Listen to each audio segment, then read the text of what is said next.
Hello' everyone, good morning. মই আজি বনাব লৈছোঁ বাজাৰা ৰুটি।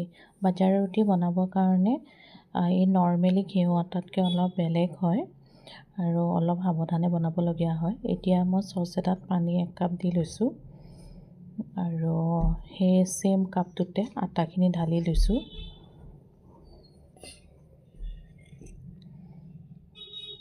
আৰু চচটোত সেই পানীখিনি উতলিবলৈ লৈছে।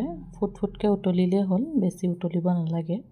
এতিয়া অলিভ অইল তেল অকণ দি লৈছোঁ আৰু তাতে চেনি অকণমানো দিছোঁ, কিন্তু মই যিহেতু হাজবেণ্ডৰ কাৰণে বনাইছোঁতো নিমখ দিব পাৰি, যিহেতু মই নিমখ দিয়া নাই। তাতে আটাখিনি এতিয়া ঢালি ল'লোঁ আৰু গেছটো একেবাৰে কমাই দিছোঁ আৰু পানীখিনি মিক্স হৈ যোৱালৈকে আটাখিনি গুলি ল'লোঁ চামুচ এখনেদি আৰু এতিয়া গেছটো বন্ধ কৰি দিলোঁ।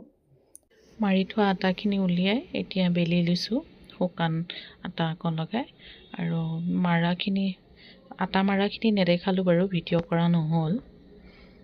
এতিয়া টাৱা এখন গৰম হ'ব দি তাতে ৰুটিখিনি দি দিছোঁ। এয়া ধুনীয়াকৈ ফুলি উঠিছে।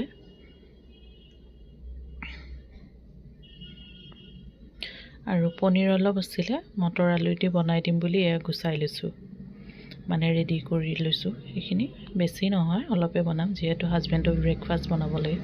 আৰু পনীৰখিনি এয়া কাটি ল'লোঁ আৰু কেৰাহী এটা গৰম হ'ব দি তাতে আদা নহৰু অলপ খুন্দি লৈছোঁ। একদম চিম্পলকৈ বনাইছোঁ।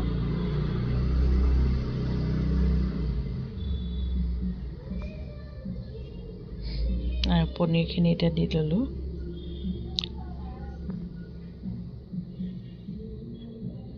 হালধি অলপ দি লৈছোঁ আৰু বইল কৰি ৰাখিছিলোঁ এইখিনি আলু মটৰখিনি তাতে ঢালি দিছোঁ।